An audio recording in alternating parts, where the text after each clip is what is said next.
Oi gente, tudo bem com vocês? Comigo tá tudo certo. Eu sou Viviane Santos e hoje eu serei a sua professora de língua portuguesa, como sempre, tá certo? Essa semana, né, desde a semana passada, a gente vem inaugurando aí o nosso app, então eu vou colocar aqui na tela o QR Code para celulares Android. Então, através desse QR Code, você pode apontar o seu celular, a câmera do seu celular, para esse QR Code e aí você será transferido para baixar o aplicativo. Lá no aplicativo você terá acesso ao chat para fazer a comunicação ao vivo com a gente aqui durante a nossa aula. E agora vamos trocar o QR Code para os celulares iOS, tá certo? Então, é o mesmo processo, aponta o seu celular, baixa o aplicativo, interage com a gente. Lá também você pode assistir as aulas que ficarão gravadas e disponíveis, tá certo? Essas aulas também ficarão disponíveis no nosso canal no YouTube. Então, lá também você tem acesso, pode curtir, compartilhar, se inscrever no canal também.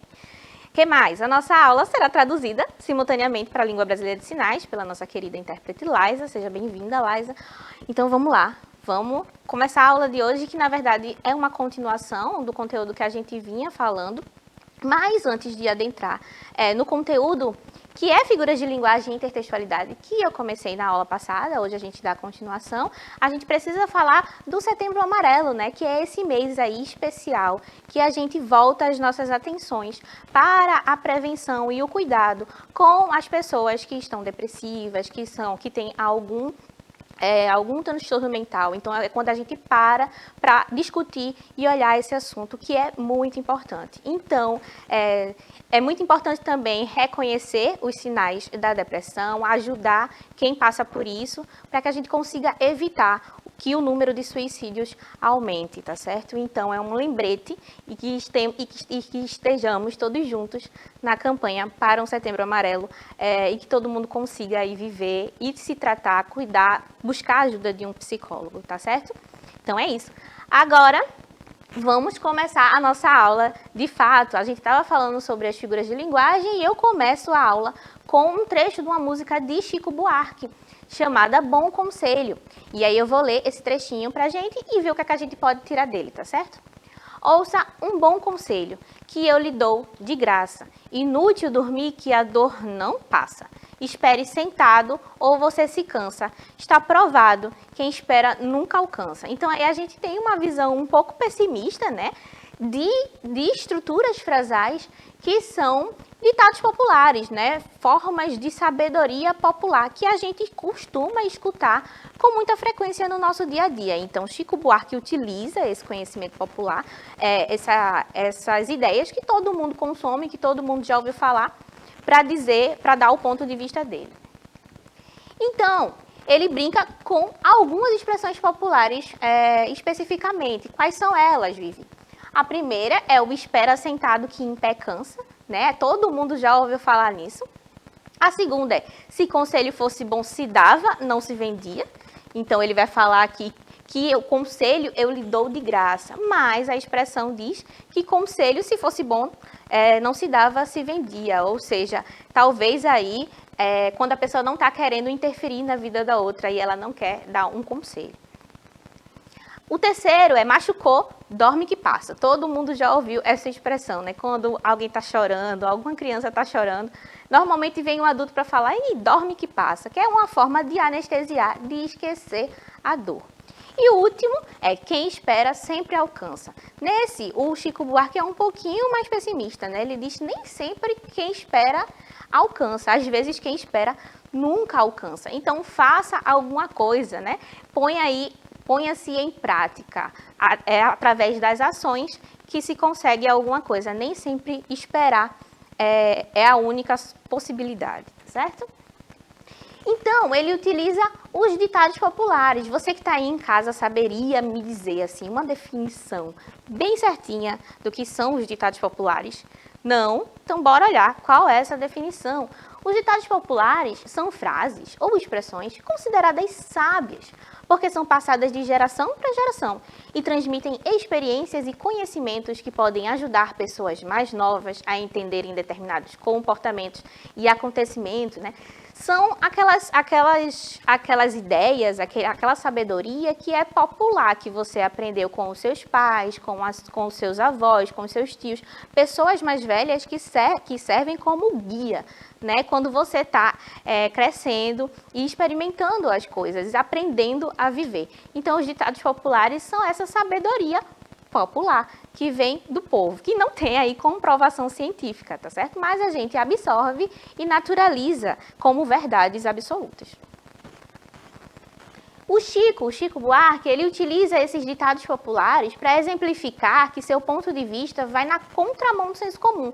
Então, toda vez que ele discorda de um desses ditados populares na música que a gente leu aqui, ele está dizendo que o pensamento dele não concorda com o ditado popular, com essa construção, com essa sabedoria que as pessoas passam oralmente. Então, ele vai aí na contramão argumentativa, ou seja, a sabedoria popular, os ditados populares não lhe servem, porque ele pensa de forma diferente. Então, é um argumento aí que serve como antítese daquilo que o ditado está falando, que é o contrário, tá certo? Percebemos como a linguagem ela pode ser reconstruída dessa forma, alterando o efeito que uma ideia pode inferir. Então, a gente tem primeiro as ideias dos ditados. Chico vai lá, faz essa brincadeira, diz, olha, não concordo, então eu vou reescrever o meu ditado. Agora ele vai ter outro sentido, ele vai inferir outra coisa e vai falar sobre o meu próprio estado de espírito, se eu concordo ou se eu discordo de alguma coisa. Então, a gente percebe como a língua ela é adaptável, né, ao nosso interesse. Os elementos da linguagem que ajudam nessa construção diferente são as figuras de linguagem. Vocês lembram delas? Pois é, a gente vinha lá, desde a aula passada, falando sobre as figuras de linguagem, a gente falou sobre as figuras semânticas e sobre as figuras de pensamento, né? Hoje a gente continua falando sobre outros tipos. Mas vocês lembram quais foram as figuras que a gente falou na aula anterior? E a gente também, por exemplo, foram a metáfora, a metonímia, a catacrese, a hipérbole, paradoxo. E para rever esses conceitos, você pode rever a aula passada, que, como eu falei, estará disponível no YouTube e também no app do Educa Recife, tá certo? Então, a gente consegue lembrar também para que serviam, né, as figuras de linguagem, que é uma figura, é uma estética que serve para modificar as construções frasais e as construções de sentido do texto. Então, se eu quero que uma coisa signifique outra, eu posso usar uma metáfora para fazer uma comparação.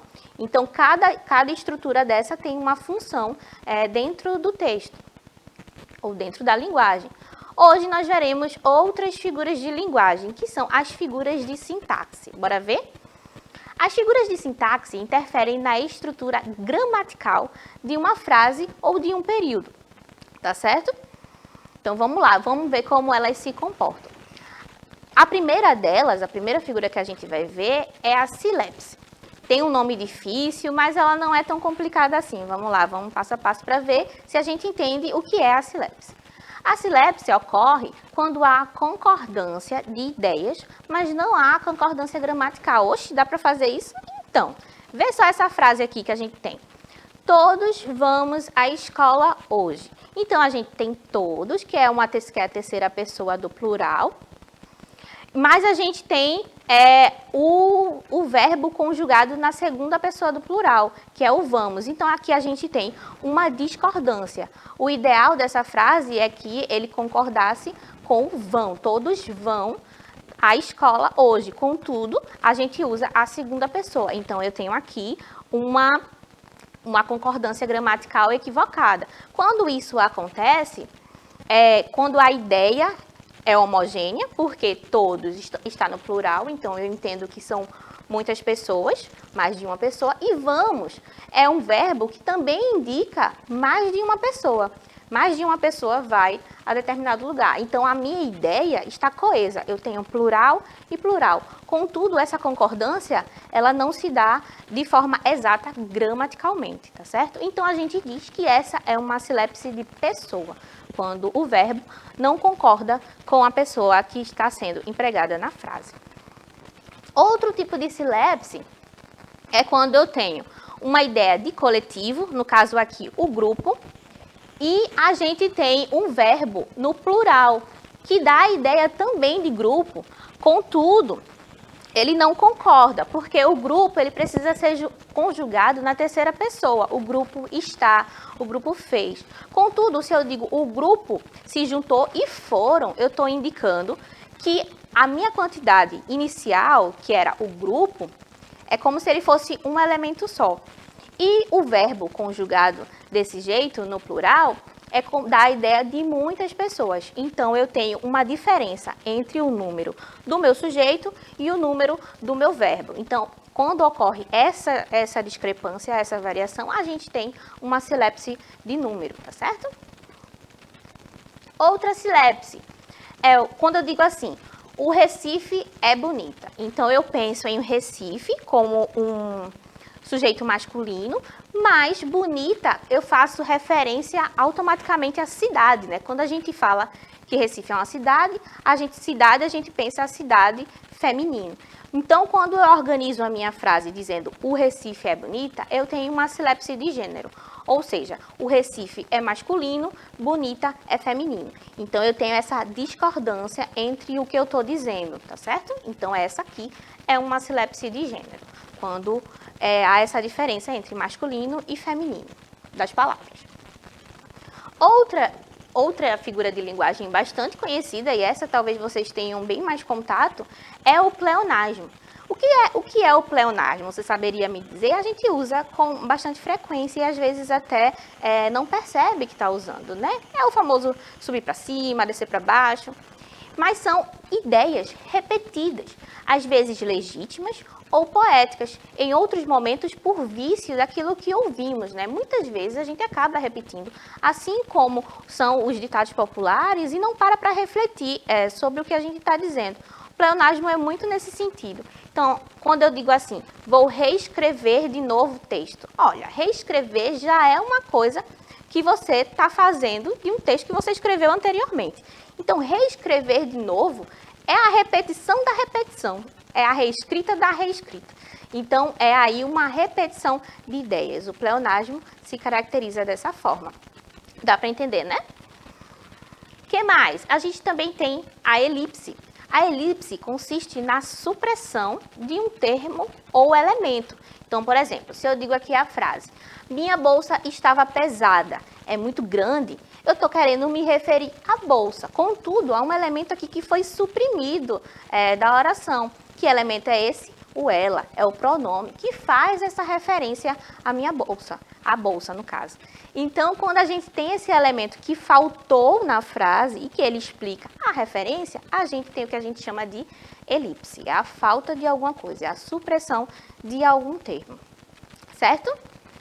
Vamos continuar. O zeugma é parecido também com a elipse, mas ele ocorre quando a omissão de uma ou mais palavras já expressas anteriormente. Então, aí essa é a diferença entre um e o outro. O zeugma é uma referência que já estava na minha oração, que já estava na minha frase, e eu precisei omitir para continuar falando sobre isso. Então, quando eu tenho a frase aqui, eu gostava de sorvete e de chocolate amargo. Bom, a gente tem a frase, a oração, eu gostava de sorvete e gostava de chocolate amargo. Então, o gostava está suprimido da oração, da frase, mas ao mesmo tempo ele já tinha aparecido anteriormente. Então, quando é um elemento que se repete nas orações, a gente tem a zeugma. Essa palavrinha é difícil, né, de decorar, mas aí vai repetindo como um mantra que uma hora fixa, tá certo? Outra figura de linguagem também que a gente tem, que é uma figura de sintaxe, é o assíndeto.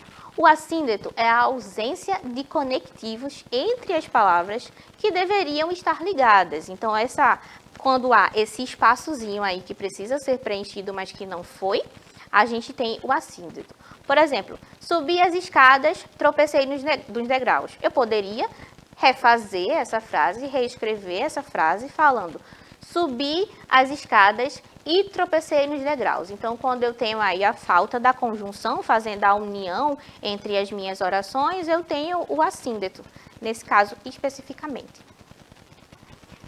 Bom, agora a gente já viu um monte de figuras de linguagem, né? As de pensamento, as de semântica e também as de sintaxe. Vocês já estão aí com uma bagagem bem grande.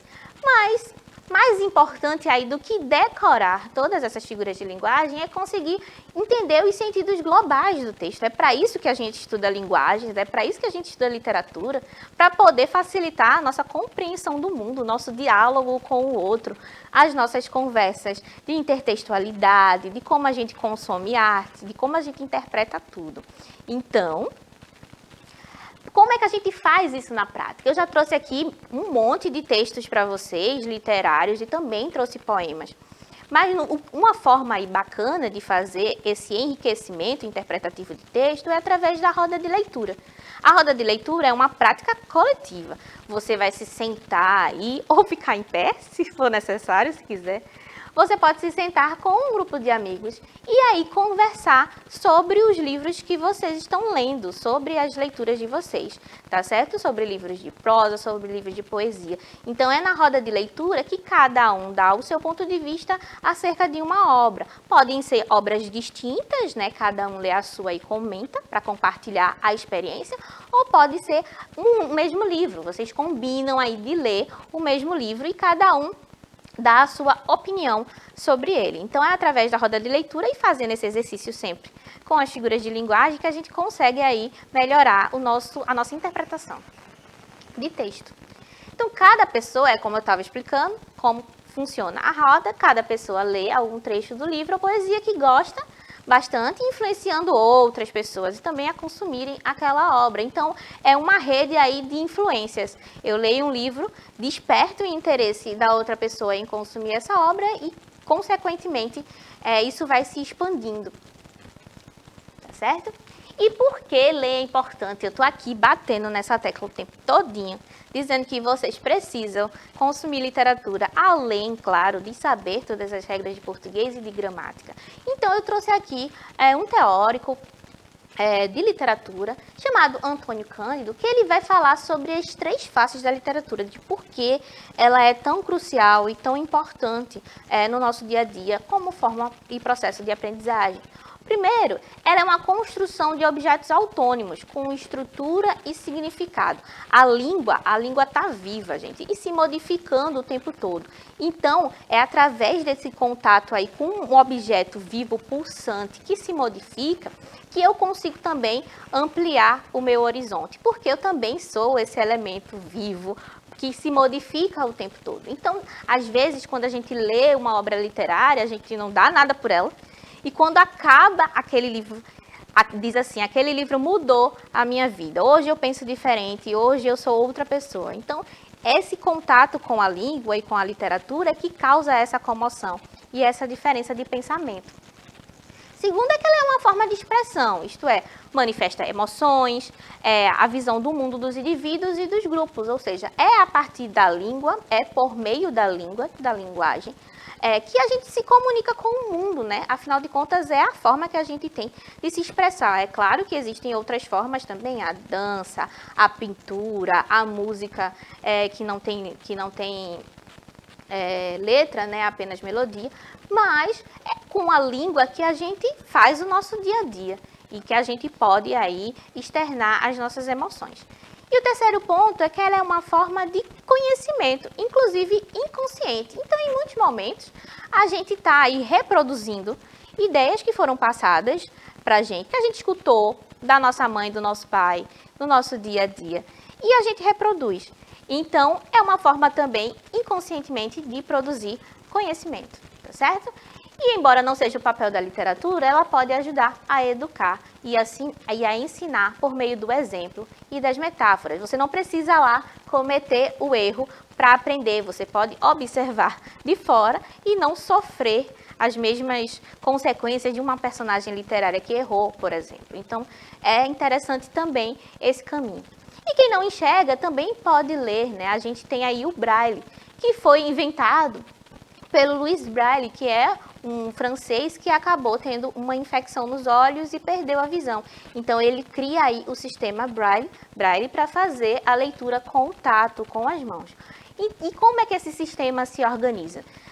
Nós temos aí um arranjo de 6 pontos em relevo, dispostos na vertical e em 2 colunas de 3 pontos cada. E a partir dessa organização, eu tenho a formação de 63 combinações de símbolos que podem escrever um texto em geral, anotações científicas, partituras musicais, além de escrita estenográfica. Então, as possibilidades que a gente tem com a língua, a pessoa que é cega ou tem baixa visão consegue aí por meio dessa escrita em braille, tá certo? E aí a gente consegue garantir que a língua chegue em mais pessoas. E também há outras formas de lidar com a arte e com a linguagem, né? Através do cinema, através das séries de TV, as peças teatrais. Então a gente consome linguagem em vários tipos, tá certo? Hoje é o dia do Mão na Massa, né? Hoje é 15 de setembro. Comumente aceito como dia da Mão na Massa. Então, eu trouxe aqui uma atividade para vocês, tá certo? A professora Camille vai participar dessa aula.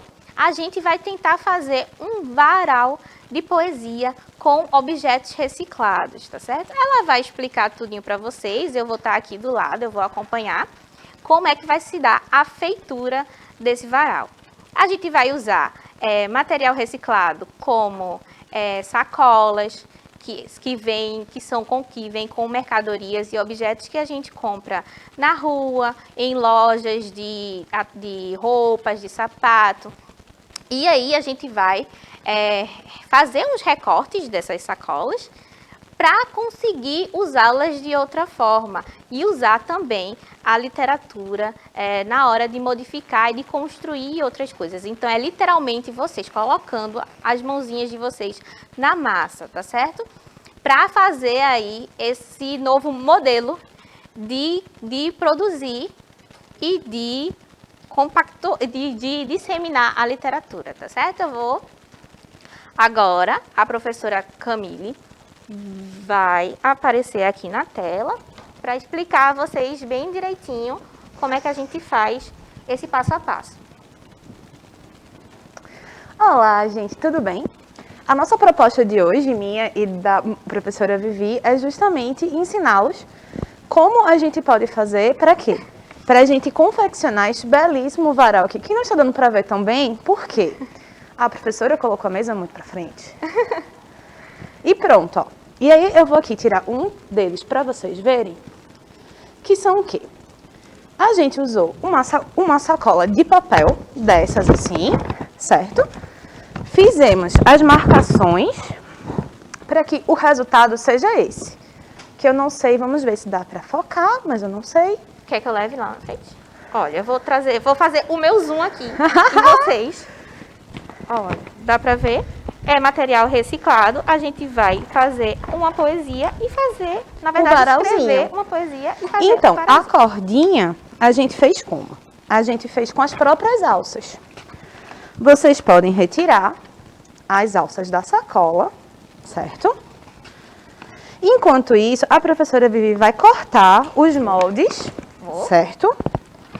Pra gente adiantar.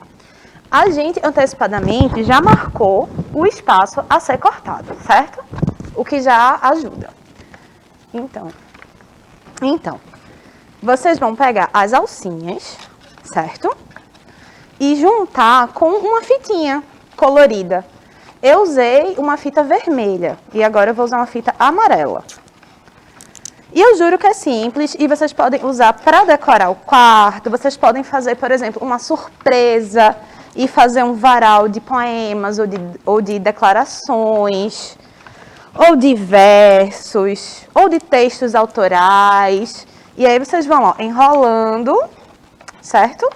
Para fazer esta partezinha aqui, ó, o cordão.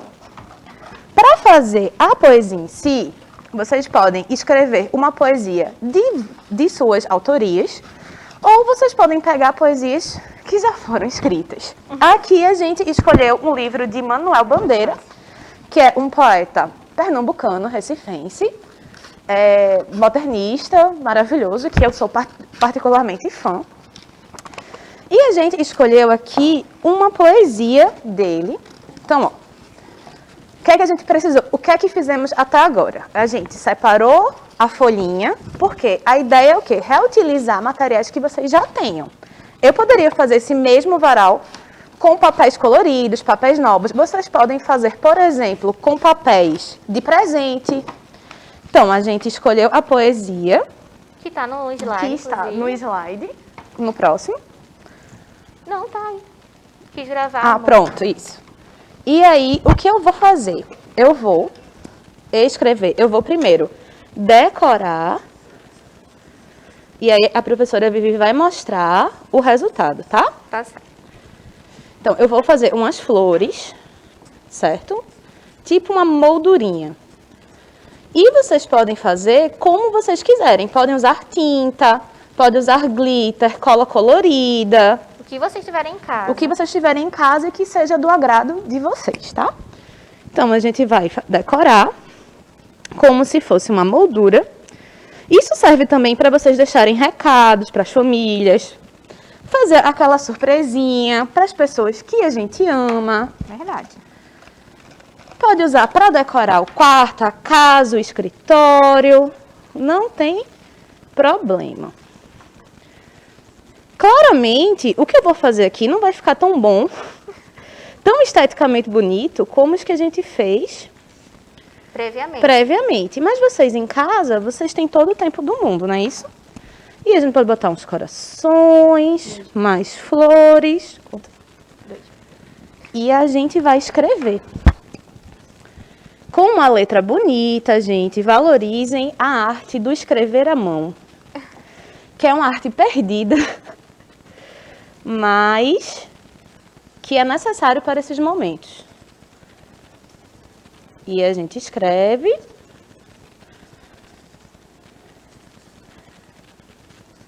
Nesse caso aqui, ela vai escrever um haikai do Eu vou do pedir Manuel para Bandeira. a professora Vivi ler para mim, porque aí fica mais rápido. Quis gravar amor, entre aspas, no tronco de um velho feixe. Marília, ponto, escrevi.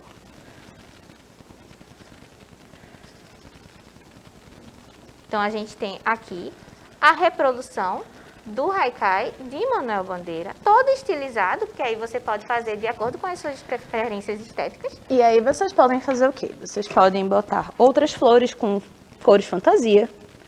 Vocês podem decorar como vocês quiserem. Mostra lá para a câmera como ficou o nosso Mostra lá, porque esse... folheto. E aí... Pra cá? E aí, claro, a gente pode mostrar o que a gente fez agora e o que a gente fez antes, que estão realmente um pouco mais bonitos. Vamos aqui mostrar, ó. E aí, com esse material aqui, ó, a gente pode usar tinta, como aqui, a gente pode usar fita, certo? Tá certo. E aí vocês conseguem o quê? Consumir poesia nas suas decorações, nas suas vidas. Leiam, consumam poesia, consumam literatura. E é isso, minha gente. A aula de hoje acaba por aqui. Ponham a mão na massa, tá certo? Um cheiro. Leiam. E até a próxima aula. Tchau, tchau. Tchau, gente. Foi um prazer. Um beijo.